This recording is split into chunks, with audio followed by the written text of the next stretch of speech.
um distintivo cristão. Novas criaturas amam a lei de Deus. Esse é o tema da nossa reflexão, ou das nossas reflexões de toda a exposição do Salmo de número 119.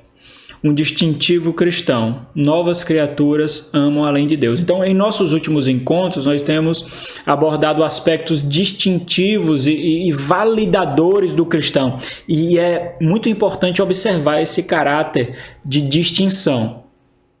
Esses aspectos, essas evidências, essas características que nós temos ressaltado, tanto aos domingos, e hoje também tem feito isso, como nas quartas-feiras, especialmente nas duas últimas quartas-feiras, nós temos observado como a verdadeira conversão, a verdadeira fé, o verdadeiro novo nascimento, ele é observado através de evidências, através de características da nossa vida, da nossa prática, de como nós vivemos nesse mundo. Então, nós temos observado isso nesses últimos aspectos, algumas características distintivas e validadoras de ser nova criatura, de conferirmos e testemunharmos da verdadeira conversão.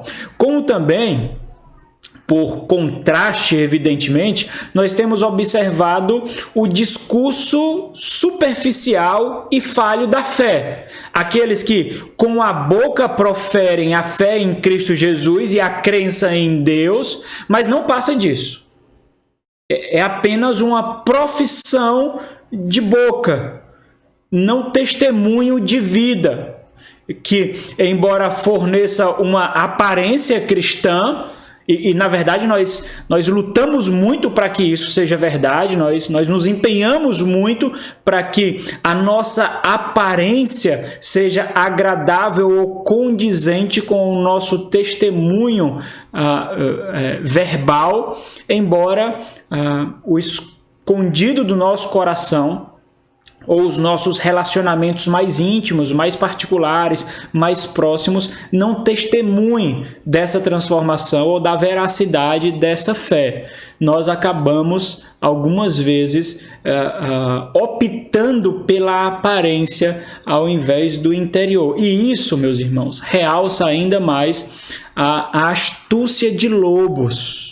Isso realça ainda mais a evidência de bodes, de falsos convertidos. Infelizmente, e isso não precisa de grandes pesquisas para comprovar, especialmente dentro das nossas igrejas. Existe uma parcela que sai do celeiro, que sai da seara do Senhor, né, que sai do aprisco do Senhor, são aqueles chamados desigrejados, que pensam então que podem viver uma vida e ser identificado como parte do corpo de Cristo, parte da igreja do Senhor, embora não façam parte de uma igreja local, do corpo de Cristo, exibido visivelmente, localmente, em uma comunidade cristã.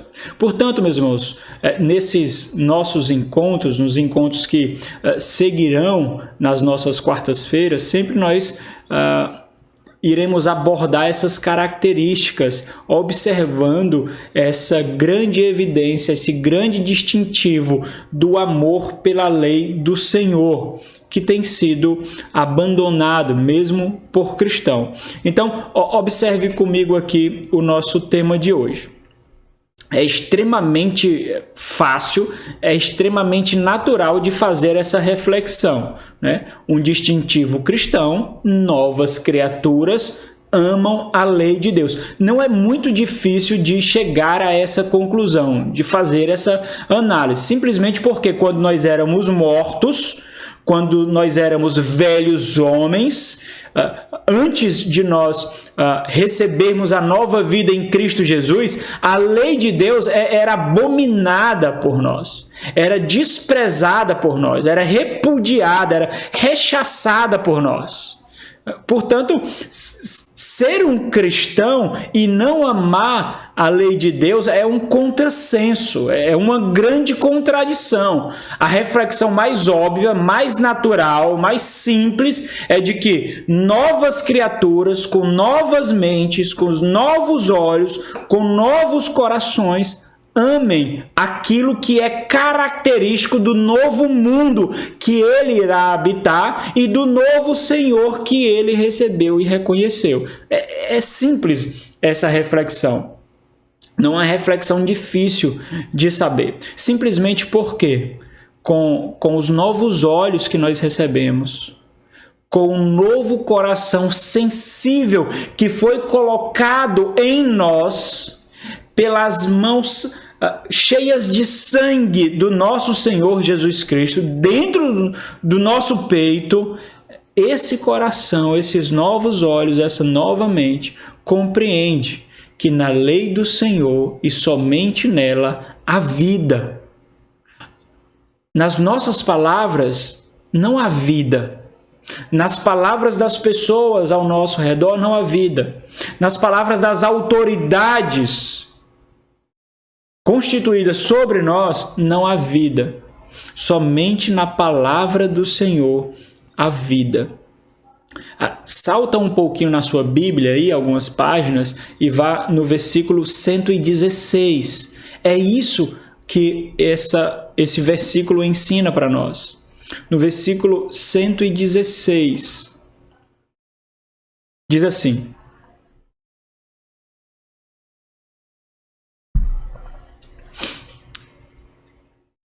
é um clamor do salmista, não é? Ampara-me. Ele está pedindo aqui sustento.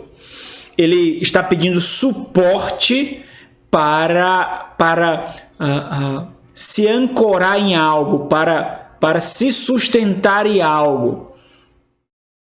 Ampara-me, sustenta-me, suporta-me. Como? Segundo a tua palavra.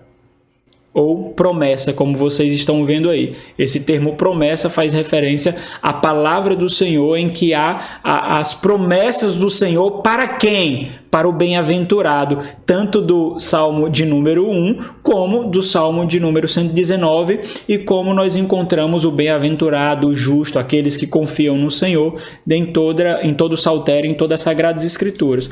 Por que ele pede isso? Tanto para que ele não caia nas tentações desse mundo, nas armadilhas desse mundo, nas inclinações da velha natureza, como para que o Senhor o firme, para que ele encontre aquilo para o qual a palavra dele aponta. Olha, quando nós lembramos, por exemplo, do salmo que nós cantamos, aí, o salmo de número 1, quando nós lembramos do versículo 3, o versículo diz assim: ele, o bem-aventurado, é como árvore plantada junto à corrente de águas, que no devido tempo dá o seu fruto e cuja folhagem não murcha, e tudo quanto faz será bem sucedido. E é olhando para essa palavra, por exemplo, não é à toa que o Salmo de número 1 e o Salmo de número 2, eles formam o prefácio, a introdução de todo o saltério. É como se o restante dos salmos, do Salmo 3 em diante,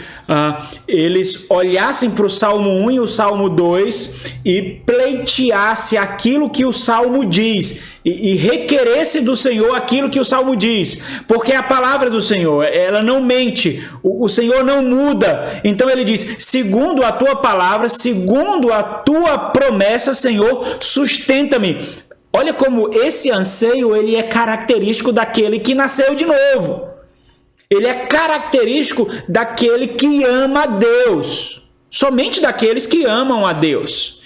Quando nós vamos, por exemplo, no Salmo de número 2, no último versículo, ele constrói mais ou menos a mesma estrutura e no final ele diz: bem-aventurados todos os que nele se refugiam. Por quê? Porque nesse Salmo 2, agora, ele pinta outro quadro. O quadro que ele pinta é aquele quadro de que impérios, reis poderosos não ficarão de pé diante do grande e verdadeiro rei. Um dia, todos esses impérios, todos esses reis, todos esses poderosos se dobrarão diante do Senhor.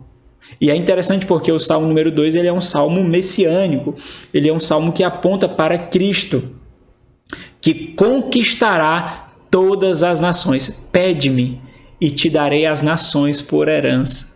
Então ele diz, ampara-me, sustenta-me, segundo a tua palavra, tu dissestes, essa palavra me atraiu, eu fui conquistado por ela, eu olho para ela e vivo segundo ela, olhando para suas promessas. Então, segundo a tua palavra, sustenta-me, ampara-me, para que eu viva. Agora eu sei o que é viver. Ontem, quando eu estava pregando para a igreja presbiteriana Monte Sião de um ex-professor meu, eu refleti no Salmo de número 127 que nós já refletimos aqui. E é interessante porque aqueles que não confiam no Senhor, aquele Salmo diz, o seu labor é enganoso. A sua vida para conquistar o pão, para edificar a casa, a sua vida é uma vida fraudulenta, é uma vida de aparências. Por quê? Porque ela lhe dará o exterior, ela lhe fornecerá o superficial. E nisso você vai pensar que está sendo bem sucedido, que está vivendo segundo o propósito de Deus, a bondade de Deus, que você é uma pessoa boa, que o seu fim será um fim bom, mas essa é uma vida fraudulenta. Essa não é vida, porque você vive para si e não para Deus. Quando os nossos olhos são modificados, transformados, quando o nosso coração velho é arrancado, um coração novo é colocado, que é o coração de Cristo, no nosso peito, nós entendemos que vida só é vida quando nós caminhamos, vivemos segundo a palavra do Senhor. É Ele que diz o que é bom, é Ele que diz o que é sucesso, é Ele que diz o que é felicidade. Então, na segunda parte, nesse paralelo do versículo 16, ele diz, não permita-me, que faz paralelo com ampara-me, não permitas que a minha esperança, que é o quê? Que é a palavra do Senhor, que são as promessas do Senhor, olha o paralelo, que a minha esperança me envergonhe. Tu dizes, Senhor, tu disses, cumpre segundo a tua palavra, porque agora eu vivo por ela. Ela é a minha vida. Eu sei que nas minhas palavras eu encontro morte, mas nas tuas palavras eu encontro vida. Olha como é interessante. Não adianta, por exemplo, eu proferir com toda a convicção possível de que eu tenho certeza disso. Eu tenho certeza de algo. Eu tenho plena convicção, plena certeza de algo e eu vivo por isso. Não adianta. Se a palavra do Senhor não chancelar, não validar as suas palavras. Não adianta.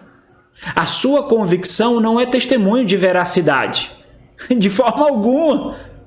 A sua palavra, a sua convicção, a forma eloquente como você afirma uma verdade, não faz disso verdade se a palavra do Senhor não colocar um lastro de autenticidade e validar a sua palavra.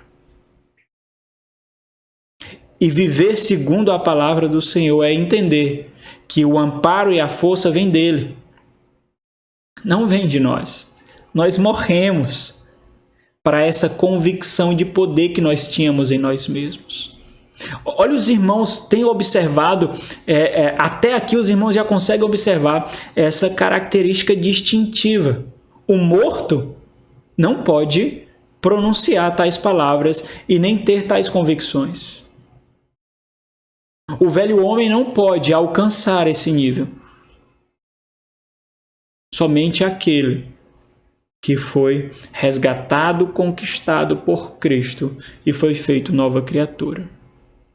Então, quando essa não é a realidade, nós vemos o uso, por exemplo, e nós encontramos isso, se não fosse assim, as nossas igrejas não estariam cheias de bodes e lobos, por exemplo. Quando isso não é verdade, no Salmo de número 119, versículo 16, quando isso não é verdade, nós encontramos, por exemplo, alguns argumentos ardilosos, argumentos sutis, meus irmãos, que esconde, são argumentos que colocam pele de cordeiro em lobos. São argumentos carnais que forjam, apesar de não saberem quem professa, forjam a própria armadilha e morte. E existem níveis para esses argumentos. Por exemplo, desde, meu irmão, entenda, eu já ouvi algo parecido em igrejas que eu já passei. A Bíblia foi escrita por homens, e homens são falhos. E isso leva a outro nível de argumentação, do tipo, não é bem assim, tão milimetricamente detalhado como está escrito na Bíblia. Por quê? Porque, entenda, a Bíblia ela não é toda a palavra de Deus, ela contém a palavra de Deus. E esse argumento é muito ardiloso, porque cabe a quem determinar o que é palavra de Deus e o que não é palavra de Deus. Eu sou o juiz da palavra de Deus. Eu determino o que é palavra quando isso me convém e o que não é palavra quando isso não me convém. Portanto, eu determino o que é autoritativo para mim e o que não é. Agora, esses argumentos, eles evoluem. Por exemplo, como, meu irmão, Jesus nos libertou das amarras da lei. Jesus nos libertou dos ditames e dos rigores da lei. Esse daqui é muito interessante, esse argumento, porque ele é muito ardiloso. Embora isso seja verdade, Jesus nos libertou do jugo e da condenação da lei. Jesus ele não veio abolir a lei, como nós vimos no próprio Sermão do Monte, no próprio capítulo 5, a partir do versículo 17. Jesus não veio abolir um único tio da lei. Esses argumentos eles evoluem um pouco mais e eles dizem, agora em Cristo nós precisamos apenas amar o próximo. Mas aqui nós encontramos outro problema, porque como nós saberemos o que é amor, se não pela própria palavra de Deus, pela própria lei de Deus, que nos ensina como amar o próximo? Como nós saberemos? Como nós saberemos como exercer amor ao próximo se nós não olharmos para a própria palavra de Deus? Por exemplo, se nós olharmos para a síntese dos 6 últimos mandamentos, que nos mostra como amar o próximo, que foi sintetizada pelo Senhor Jesus. Quando foi questionado em que consiste a lei de Deus, eles amaram o Senhor sobre todas as coisas, com toda a alma, com toda a mente, com todo o coração, e amar o próximo como a ti mesmo. E ele sintetizou os 10 mandamentos. E nós chegamos a argumentos como, olha, irmão, eu creio em Deus, eu amo a Cristo, eu leio a minha Bíblia, eu faço as minhas devoções, eu leio livros cristãos, mas a igreja é coisa de homem. Nós somos igreja. Nós somos igreja. Olha para os pastores que nós temos ao nosso redor. Muitos adúlteros, muitos imorais, muitos ladrões. Eu vou à igreja e eu só encontro pessoas más, pessoas que julgam, pessoas que pisam. A igreja somos nós. Nós somos igreja onde nós estamos. Então, esse tipo de entendimento, o que é que ele faz? Ele dissemina um tipo de espiritualidade morta. E essa espiritualidade morta fede. E esses argumentos são o fedor dessa espiritualidade morta. Por isso, dela nunca sai vida. Alguns momentos ela pode até ter aparência atraente, ter aparência saudável, ter uma aparência intelectual, e isso é um dos grandes pontos. Ela tem uma aparência intelectual, porque ela é a lacração do meio evangélico, entende? É a quebra de paradigma do meio evangélico. Todos vêm pensando assim. Então chega alguém com esse tipo de argumento e lacra. Quebrou o paradigma. Ele é o cara, ela é a pessoa que entendeu o suprassumo da verdade de ser cristão. Em 2000 anos de cristianismo, ela entendeu isso. Mas o problema é porque esse tipo de espiritualidade é morta. E morte só mata. Morte, um cadáver, por si só, não vem à vida sem uma ação sobrenatural. O pior é que nós estamos rodeados de crentes que não conhecem a palavra de Deus como deveria conhecer, não entendem de teologia como deveriam entender. Nós estamos rodeados de pastores que estão com as suas amarras, muitas vezes por causa de mau testemunho ou porque precisa do sustento financeiro em nossas igrejas. E muitas vezes essas famílias são famílias que sustentam a igreja. E nós encontramos, então, essas realidades permeando a nossa igreja.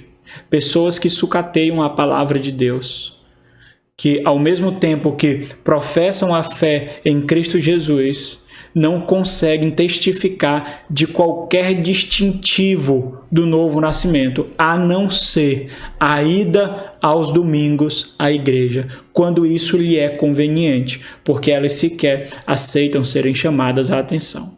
Então nós chegamos no Salmo de número 119, que é o maior tratado nas Sagradas Escrituras para falar da palavra do Senhor, para falar da lei do Senhor, para falar dos estatutos, dos preceitos, das promessas do Senhor. O interessante é que o Salmo de número 119, ele faz uma conexão direta com o Salmo 1. Isso fica bem claro, é bem nítido, né? No Salmo 119, por exemplo, ele nos mostra o justo. Todas essas nomenclaturas, meus irmãos, são sinônimos. Justo, bem-aventurado, crente. E eu estou usando de licença aqui de um termo que é essencialmente do Novo Testamento, da Nova Aliança, quando eu me refiro à nova criatura, quando eu me refiro a novo nascimento, nós vemos essa realidade somente no Novo Testamento. Então eu estou usando a licença que nós temos dessa unidade bíblica, dessa unidade das Sagradas Escrituras, e não considerando o Antigo Testamento como uma realidade já passada que não nos ensina mais. Por isso, então, que eu coloquei tanto o título da nossa reflexão contemplando esse termo nova criatura, como eu irei colocar os pontos que nós abordaremos em toda pregação, realçando esse caráter do novo como distintivo. Então o Salmo de número 1, ele faz uma conexão direta, mostrando, ligado com o Salmo 119, mostrando o justo, o bem-aventurado, descrito no Salmo 1, mostrando o Salmo 119, ele mostra como esse justo, como ele concebe, como ele utiliza e como ele se envolve com a lei de Deus. Olha como é interessante, porque no Salmo 1 ele diz, né? Bem-aventurado o homem que não anda no conselho dos ímpios, que não se detém no caminho dos pecadores, que não se assenta na roda dos escarnecedores. Então o Salmo 119 ele nos ensina como então ele observa, se envolve e como ele concebe essa lei. Ele nos mostra isso. Então, em ambos os salmos, a concepção da lei do Senhor aqui, e aí isso é interessante observar, ela não se restringe, por exemplo, a uma porção bíblica cujo gênero é a lei. Por exemplo, como os 5 primeiros livros da Bíblia, ou como especificamente os 10 mandamentos, a lei do Senhor, ou ampliando isso como, por exemplo, o livro de Levítico, que destaca de forma mais enfática as leis do Senhor. Então, no Salmo 119, ele retrata a lei do Senhor de uma forma bem mais ampla. No Salmo 119, a lei do Senhor é toda a palavra de Deus. Por isso, os termos são intercambiáveis. Nós encontraremos lei, nós encontraremos o termo palavra, ensino ou instrução, preceito ou prescrições, promessa. Então, é todas as Sagradas Escrituras. E é melhor compreendido como instrução. Quando nós olhamos para o termo lei, nós compreendemos melhor quando nós entendemos lei por instrução. As instruções do Senhor, o ensino do Senhor, que é uma tradução melhor para o termo Torá, para o termo lei, para o termo instrução. Portanto, meus irmãos, não é difícil de compreender porque a forma como o cristão se relaciona com a lei do Senhor é um distintivo validador de seu novo nascimento. Isso é bem natural. Justamente porque quando ele vivia uma vida morta, essa não era a realidade dele. Embora alguns argumentem que observam aquilo que agrada ao Senhor, essas observâncias são meramente moralistas e com um único objetivo: exaltar-se a si mesmo e não tributar honra e glória ao Senhor. Nesses mesmos versículos nós vamos ver, por exemplo, a luta do salmista por entender a dificuldade de observar a lei do Senhor. Então lembra lá do tema, um distintivo cristão: novas criaturas amam a lei de Deus. O que nós vamos ver hoje, o que nós vemos hoje, por muitos cristãos, por muitos professos cristãos, em muitas igrejas, é o sucateamento, por exemplo, das porções imperativas da Bíblia, que naturalmente tem uma expectativa positiva daqueles que professam serem povo de Deus.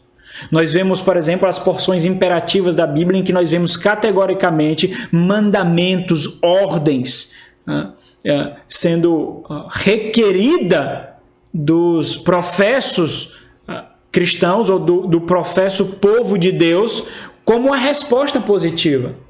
E essa resposta não vem, essa resposta não é observada. Ame o seu próximo? Não amo.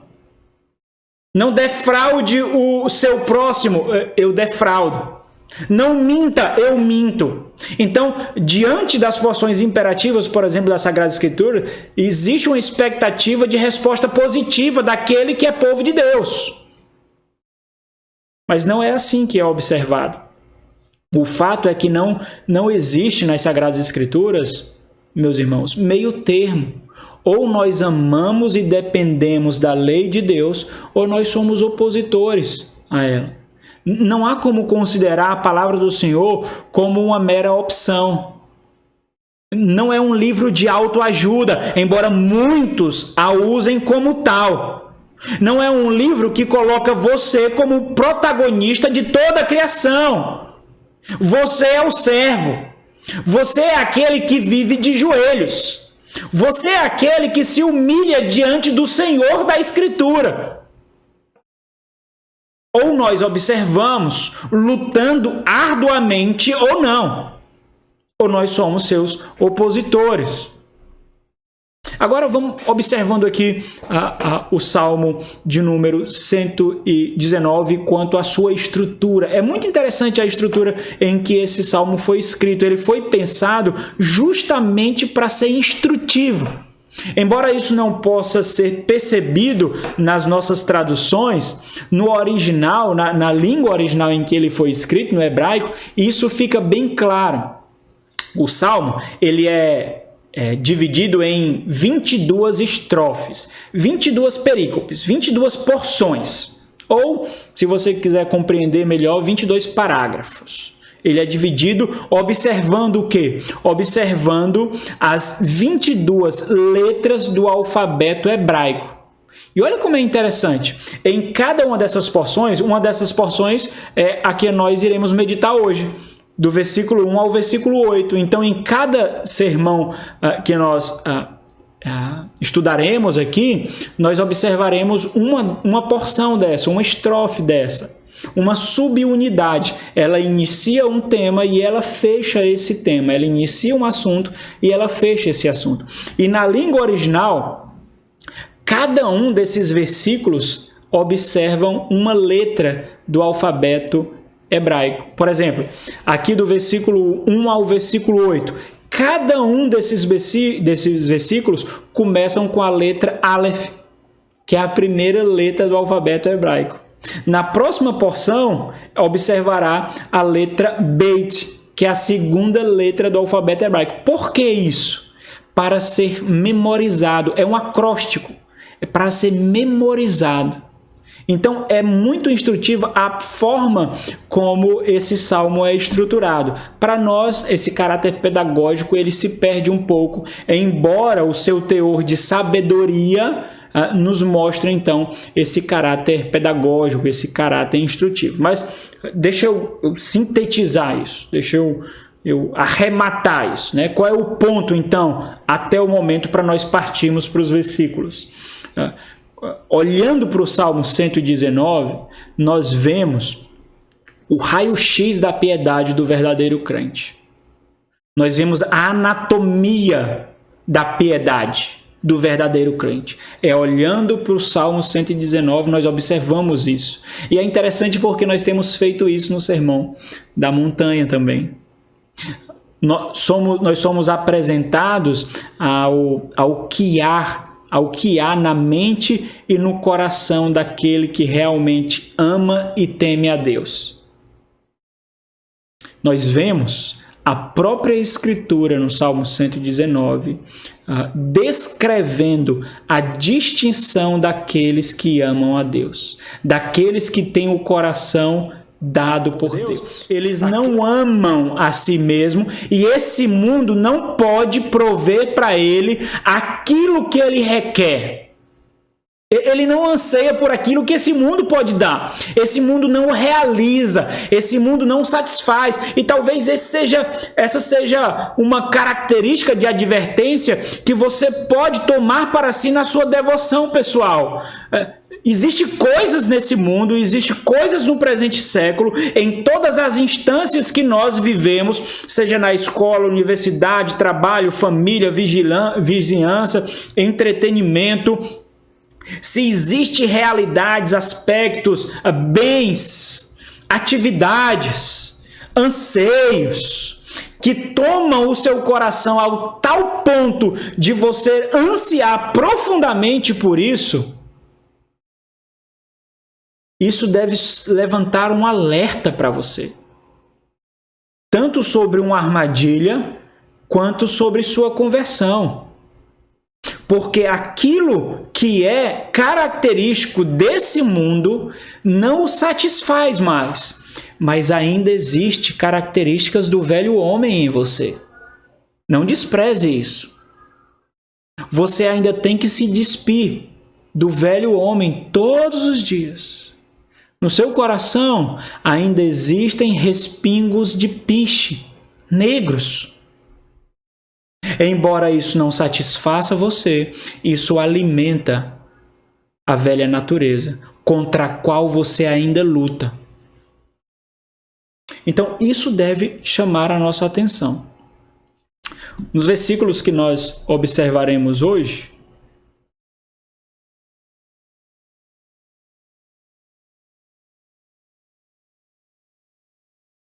nós veremos que aquele bem-aventurado, do versículo 1, ou aquela nova criatura, colocando uma linguagem mais neotestamentária, mais da nova aliança, o bem-aventurado tem o seu caminho determinado pela lei do Senhor. Esse é o tópico dos primeiros 8 versículos. O bem-aventurado tem o seu caminho determinado pela lei do Senhor. Não importa qual era o seu caminho antes de conhecer a Cristo, não importa qual era o seu rumo, não importa qual a sua direção, não importa quais objetivos você tinha antes. Quando você morreu e nasceu com Cristo, toda essa realidade morreu junto com você e algo novo veio à vida. Rumo, caminho, direção, objetivos. Tudo isso veio à vida, juntamente com a nova vida que você ganhou em Cristo Jesus. Agora, o bem-aventurado, agora aquele que ama a Deus, ele considera na sua nova vida, a partir da palavra do Senhor, o que ela diz que é bom e o que ela diz que é mal. O que ela diz que é sucesso e o que ela diz que é felicidade, o que ela diz que é fracasso, o que ela diz que é vida. Mas a verdade é que o bem-aventurado, o justo, o crente, ele não é fantasioso quanto aos obstáculos que ele enfrentará nesse caminho.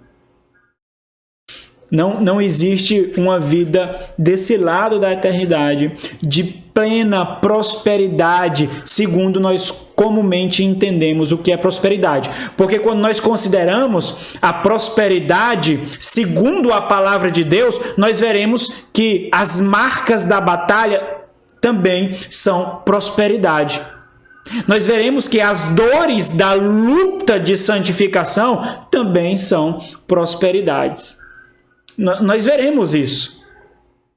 Então é interessante nós vermos essa mudança de paradigma daquilo que nós considerávamos bom e daquilo que agora, à luz da palavra de Deus, diz o que é bom. E nós lutaremos com isso, meus irmãos, evidentemente, porque nós encontraremos momentos de prazeres, de realizações carnais, experienciando as realidades que antes nós experimentávamos. Mas agora nós não compactuaremos com ela. Nós lutaremos contra ela. Antes nós não fazíamos isso. O velho homem não faz isso. Somente aqueles que tiveram a experiência do novo nascimento, fruto do verdadeiro arrependimento, fruto da regeneração, esses sim podem olhar para essas realidades e ver nelas o seu algoz, por exemplo, opositores de Deus, opositores de Cristo. Ou seja, esses caminhos que antes nós tínhamos, essas estradas pelas quais antes nós caminhávamos, hoje nós nos desviamos, contra elas nós lutamos e nós vemos as barreiras criadas pelos blocos da palavra de Deus, mostrando para nós os muros diante dos quais nós não podemos passar, nós não podemos transpor. A lei do Senhor são esses blocos que constroem para nós os muros, avisando aí a morte, aí a destruição. Daí você veio, daí eu lhe tirei. Não vá, não vá.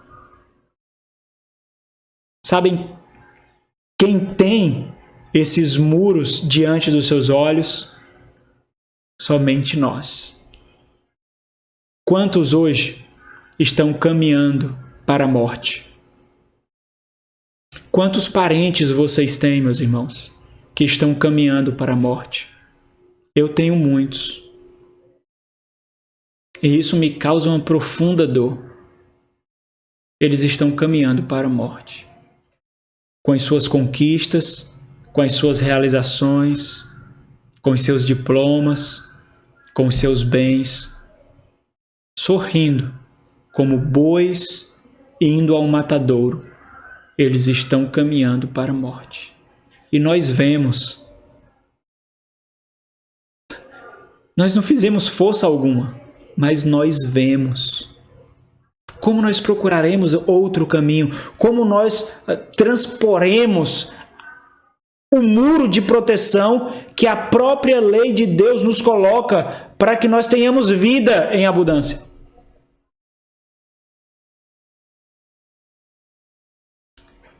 Isso se chama amor de Deus. A lei de Deus é o amor expresso de Deus por nós. Agora, meus irmãos, nós consideramos a nova vida que nós temos. E com essa nova vida, nós consideramos um novo caminho que nós recebemos a partir da palavra de Deus. Então, o bem-aventurado, o justo, ele entende que enfrentará duros obstáculos, mas ele também compreende que nisso ele encontrará a validação, a chancela de que ele realmente não pertence mais a esse mundo, porque contra esse mundo ele luta. E a luta é uma das maiores, das grandes evidências que nós encontramos. Nós pensamos diferente. Nós somos diferentes, meus irmãos. Esse é o fato.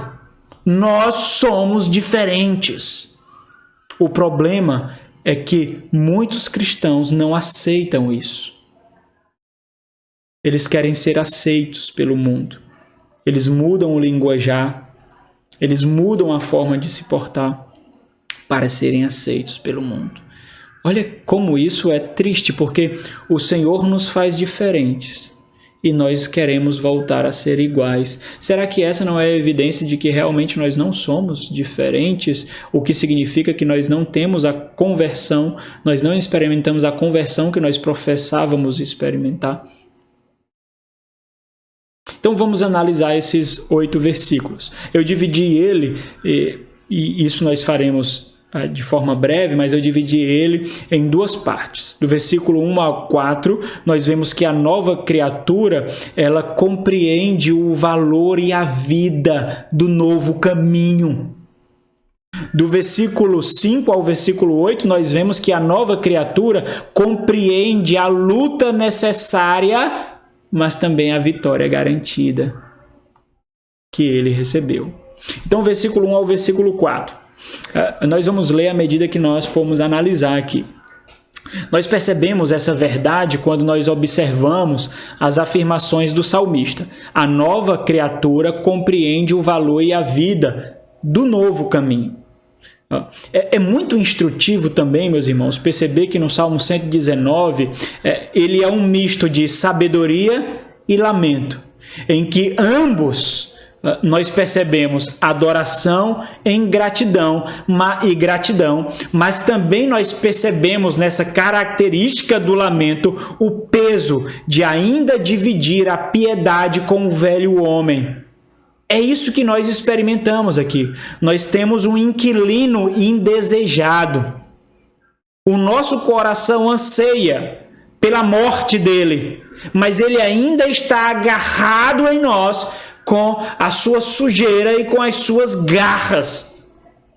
Nós tentamos então destruí-lo à medida que nós percorremos o caminho de Deus e não o caminho dele, mas ele tende a nos puxar para o caminho que nós andávamos antes, que é o caminho dele. Olha o versículo de número 1.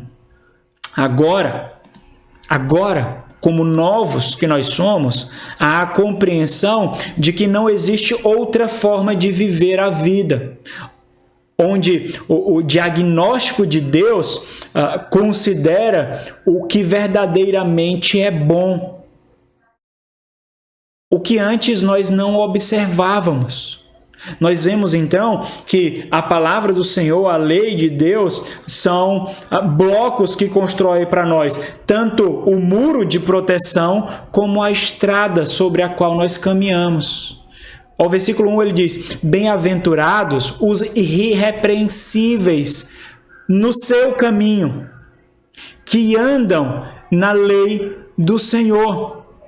Ser irrepreensível aqui, nós observamos que ser irrepreensível é caminhar na lei do Senhor. No restante do versículo, nós vamos entender que caminhar na lei do Senhor é observar a lei do Senhor. É considerar para as nossas decisões, para a vida que nós vivemos, a lei do Senhor como o único termômetro que pode validar a nossa fidelidade ao Senhor, a nossa vida de santificação. Bem-aventurados os irrepreensíveis no seu caminho, que andam na lei do Senhor. Isso nos mostra que antes nós éramos repreensíveis. O versículo 2, ele reforça a máxima do versículo 1, mas ele mostra outras características ainda mais profundas do seu significado. O versículo 2 diz assim, bem-aventurados os que guardam as suas prescrições. Olha como é interessante. O caminho do Senhor, que no versículo número 1 tem a mesma ideia na segunda linha de lei do Senhor, no versículo 2 ganha outra característica, chamada de prescrições. Bem-aventurados os que guardam as suas prescrições, que são os seus caminhos, que é a lei do Senhor, e buscam de todo o coração. Olha como é interessante isso. Ser irrepreensível segundo o caminho, andar na lei do Senhor, guardar as suas prescrições, é o resultado do anseio do coração. E isso, o ímpio, o velho homem, não pode experimentar. Ou seja, onde existia o preparo para o mal, e é interessante porque essa é a ênfase que o versículo 3 dá. Hoje o nosso coração, ele anseia, ele busca arduamente observar a lei de Deus. No centro das motivações, que é o nosso coração, que antes preparava o mal. É o que versículo 3 diz, ele, o justo, o bem-aventurado, eles não praticam a iniquidade. Essa palavra, esse termo praticar, significa literalmente preparar. A ideia de que o seu coração, no seu interior, havia o preparo para a iniquidade, para o que era mal, para o que era perverso, ou seja, para tudo aquilo que é o oposto da lei do Senhor, sobre a qual hoje nós andamos. Eles não preparam a iniquidade, eles não praticam a iniquidade. E é interessante porque qual é a ideia que ele traz? É que antes da prática há o preparo no coração. A estruturação do coração. Nós maquinamos para depois tornar aquilo literal, tornar aquilo material. Eles entendem então que no caminho do Senhor há vida, há valor, porque antes nós não entendíamos. Não praticam, não preparam a iniquidade e andam. Olha a antítese. Esse versículo número 3, ele tem um paralelismo antitético, né? Então, não praticam a iniquidade, aí a antítese eles andam nos seus caminhos. É o oposto. Ou seja, aquilo que antes, o tempo, o vigor que antes eles usavam para forjar, para preparar o mal, agora eles usam para considerar o que é agradável a Deus e como observar a lei de Deus. Andam nos seus caminhos. Por quê, meus irmãos? Por quê? Porque agora, com os nossos olhos abertos, com as vendas rasgadas de diante de nós, nós compreendemos que a palavra do Senhor não é uma mera opção. Sabe quando nós não havíamos experimentado o novo nascimento e aqueles que não experimentaram o novo nascimento, eles colocam a palavra de Deus ao mesmo pé de igualdade, por exemplo, a palavra de Buda, ou a palavra de Maomé, ou a palavra de algum líder religioso, ou a palavra de algum sábio segundo o mundo. Se isso encontrar graça no seu coração, ele faz isso. Os nossos olhos foram abertos para entender que a palavra do Senhor não é um mero apanhado de instruções de autoajuda. Não é um mero apanhado de orientações para faça isso e então será bem-sucedido. Nós entendemos que Jesus não era um mero sábio, não era um mero líder religioso. Nós entendemos que a palavra do Senhor, ela tem uma expectativa a respeito de nós. Ela foi escrita para nós, para nos instruir. Existe uma expectativa em que essa expectativa da nossa parte deve ser respondida de forma positiva, segundo aquilo que ela requer. Então, o bem-aventurado, a nova criatura, ele não pode jogar a lei de Deus fora como se fosse algo passível de descarte. Isso aqui não me agrada, eu não irei observar. Isso daqui é difícil demais, eu não consigo atingir. Você observou como isso testemunha contra nós? Recebereis poder quando o Espírito Santo descer do céu. É o que diz a palavra do Senhor. Toda a autoridade me foi dada nos céus e da terra, diz o Senhor Jesus Cristo, portanto, ide e fazei discípulos. Percebe que ele está passando a autoridade e poder que ele recebeu do Pai.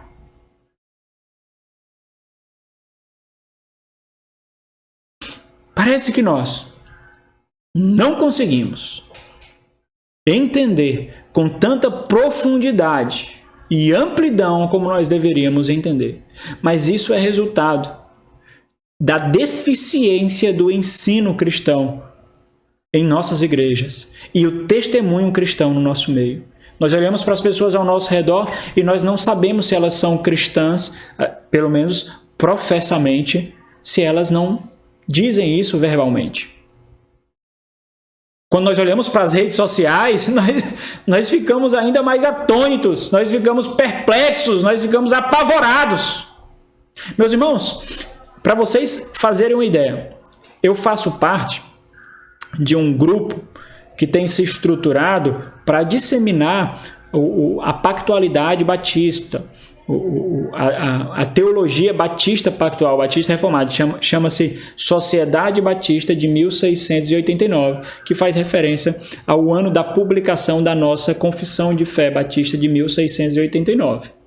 E nós nós vimos a necessidade de filtrar os membros que nós víamos ali no nosso grupo de WhatsApp.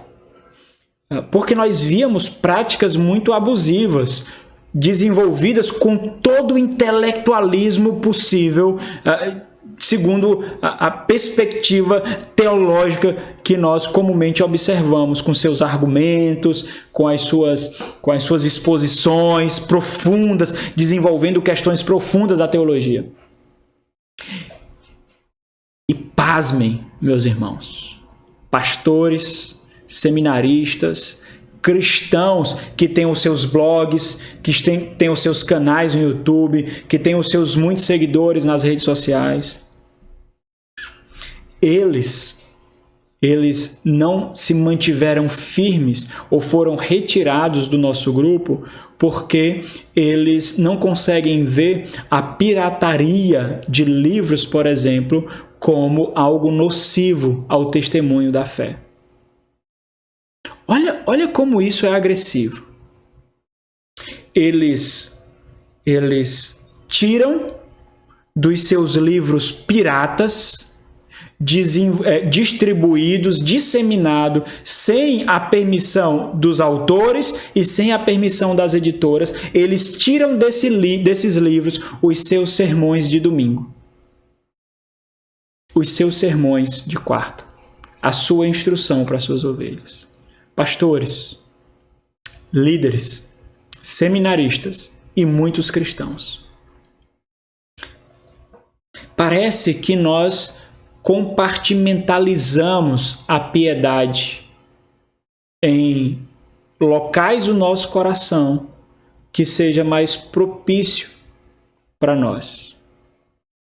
Então entenda, existe uma expectativa de Deus quanto ao justo diante da sua palavra. O versículo 4 deixa isso de forma bem latente. Olha o versículo 4. Ele diz, tu ordenaste. Olha aqui, agora aquela mesma palavra, meus irmãos, que foi colocada como caminho, que foi colocada como lei, que foi colocada como prescrição, agora a mesma palavra é colocada aqui como mandamentos. E ele diz, tu ordenaste os teus mandamentos. Para quê? Para que tenhamos como opção? Não. O ímpio tem como opção. O ímpio tem como uma regra moral. O ímpio tem como uma regra de autoajuda. Mas nós, o bem-aventurado, o justo, a nova criatura, não.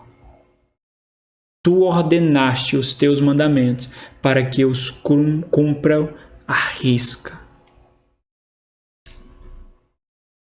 Nós olhamos para ela, nós vemos nela vida, nós vemos nela sucesso. Mas nós nos deparamos com os versículos 5 a 8, em que, embora o bem-aventurado, embora aquele que experimentou o novo nascimento, ele veja o seu caminho determinado apenas pela lei do Senhor, e ele veja na lei do Senhor, ele observe na lei do Senhor, ele compreende o valor e a vida do novo caminho que recebeu, que é construído sobre os blocos da palavra do Senhor, da lei do Senhor, a nova criatura também, que é o nosso segundo ponto, compreende a luta necessária para caminhar por esse caminho, para trafegar nessa estrada. Mas também ele entende a garantia da vitória. Então, qual é o ponto? Não há ilusão para aqueles que experimentaram o novo nascimento. E isso também constitui um caráter de distinção daqueles que não são o povo de Deus.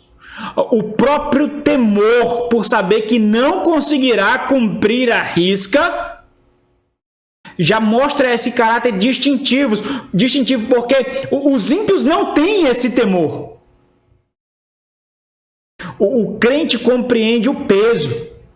O bem-aventurado compreende os rigores, a batalha que é necessária para observar, para viver segundo a lei do Senhor. Existe um profundo anseio no seu coração de observar essa lei sem vacilo, embora ele ainda experimente quedas. Olha o versículo 5.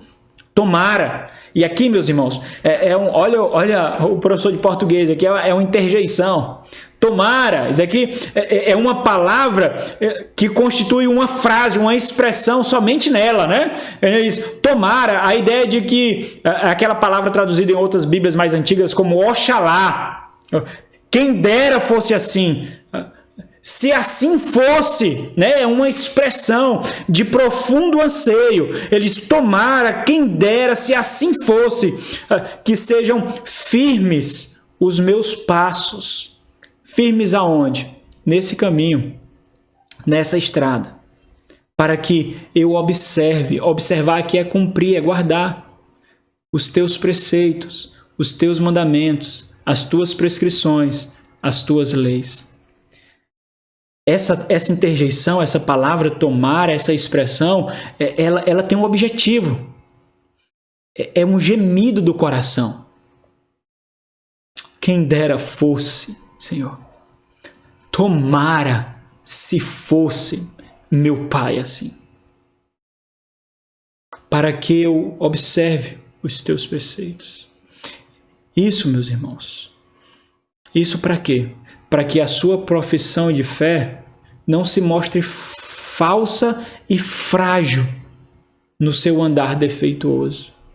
Eu sei, meu Deus, que às vezes o meu proceder testemunha contra a minha profissão de fé. Quantas vezes isso acontece nos nossos lares, meus irmãos? Quantas vezes nós não tratamos o nosso cônjuge, por exemplo, a nossa esposa, como o vaso mais frágil, pelo qual nós devemos prestar contas diante do Senhor no dia de Cristo. Como nós, muitas vezes, levamos os nossos filhos à ira. Quantas vezes, por exemplo, a esposa não é submissa e não se porta como auxiliadora do seu marido. Naquele instante ali, nós testemunhamos contra a nossa profissão de fé. Quantas vezes nós somos agressivos no nosso trabalho, ou quantas vezes nós somos deficientes, preguiçosos na escola ou na universidade. Quantas vezes, para ser aceito pela turma ou pela galera do trabalho, nós testemunhamos contra a pureza e a fidelidade da palavra de Deus. E esse temor está contido no versículo número 6. Também, ele diz, então, não terei de que me envergonhar. Quando considerar, olha como é interessante, ele não vai olhar para o seu coração e considerar, segundo o seu coração, por mais que tenha outro, a sua fidelidade e a sua honra. Ele vai olhar para a lei, ele vai contemplar os mandamentos do Senhor, os preceitos do Senhor, e ao contemplá-lo, ele não verá vergonha pelos seus erros e pelo seu vacilo. Então não terei de que me envergonhar quando considerar, quando olhar, quando contemplar em todos os teus mandamentos. Existe uma versão chamada Nova Versão Transformadora que ela coloca isso de uma forma mais clara. Ele diz assim no versículo 6: então não ficarei envergonhado quando meditar em todos os teus mandamentos. Sabe por quê? Porque ele não vai ver tropeços, tropeços, tropeços. Desvios, desvios, desvios desse caminho. Ele vai ver a luta por fidelidade. Mas, meus irmãos, parece bem-aventurado, parece justo, aqueles cuja a vida é do Senhor e não dele, mas mesmo diante dessas falhas, mesmo diante dessas quedas, nesse mundo caído, mesmo ferido por causa da batalha, a vitória é garantida para ele. E é a certeza, a garantia dessa vitória é segundo a promessa do Senhor, é segundo a palavra do Senhor, que não muda. Isso reforça a sua fé e esperança. No versículo 7 ele diz: render-te-ei graças com integridade. Esses versos eles estão intrinsecamente conectados, não só por causa da sua proximidade, mas do ensino dele. Versículo 5, versículo 6, versículo 7. Quando ele diz, ele anseia para que os seus passos sejam firmes, no versículo 5. Ele diz então que diante dessa realidade, ele não será envergonhado quando olhar e observar, quando meditar sobre os mandamentos do Senhor, porque ele conhece o anseio do seu coração, embora tenha vacilos. Ele então renderá graças ao Senhor, ou seja, ele será encontrado fiel, louvando o Senhor com integridade de coração. E essa palavra integridade, ela faz referência não a uma integridade moral, não é isso em quem não há erros, por exemplo, ou em quem não há possível encontrar qualquer aspecto de imoralidade, por exemplo. Não é essa a ideia. A ideia de integridade é de ser íntegro, de ser inteiro, de ser pleno, de ser perfeito, ou seja, de ser reto. Mas a palavra que melhor descreve isso é honestidade. Render-te-ei graças com honestidade de coração. Porque o versículo 5 é a verdade do seu coração. Ele anseia, ele entende que há vida nos caminhos do Senhor. E à medida que ele labuta para apreender a palavra do Senhor, ele observará os caminhos do Senhor. Ele diz: render-te-ei graças com integridade, com honestidade de coração, quando tiver aprendido. Ou seja, aqui ele mostra necessariamente um crescimento, um progresso em piedade e em temor, quando tiver aprendido os teus retos juízos. Meus irmãos, isso resulta inevitavelmente no louvor do Senhor e da lei do Senhor. E, ao mesmo tempo, o anseio para que a lei do Senhor o aproxime mais do Senhor da lei, do Rei das nossas vidas. Versículo 8, ele diz: cumprirei os teus decretos. Não me desampares jamais.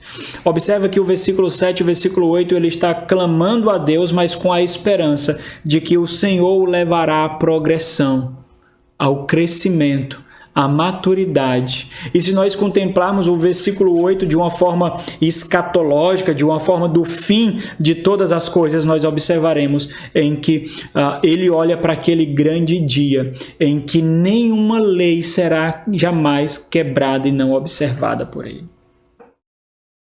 Agora, para finalizarmos, se nós observarmos essas realidades, esses anseios, essas dores, esses objetivos, esse caminho, nós não temos como considerar que o ímpio, aquele que não é justo, aquele que não é bem-aventurado, o velho homem, aquele que não nasceu de novo, seja capaz de ter tais atitudes, tais disposições ou tais anseios. Não é possível isso. Por isso que amar a lei do Senhor é um distintivo daquele que pertence ao mundo da onde veio essa lei.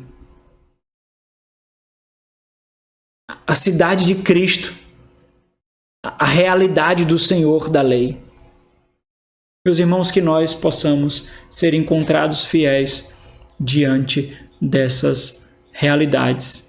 Que essa seja a expectativa, que você não busque a sua honra, mas que você busque honrar a lei do Senhor. Que você não busque observar a sua reputação simplesmente pela sua reputação, mas que você busque não envergonhar a Deus, as promessas de Deus, a palavra de Deus.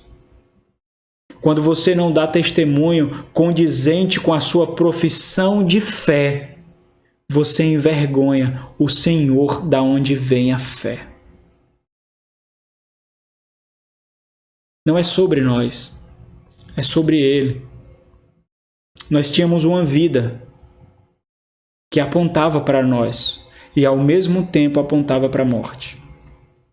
Nós fomos, pela bondade do Senhor, removidos dessa vida e fomos colocados na estrada de santificação e vida rumo a Cristo Jesus em plena glória e honra, onde um dia nós seremos completamente imaculados, sem mancha, sem ruga, e nós seremos tomados pelo nosso noivo para um casamento eterno de paz e santidade.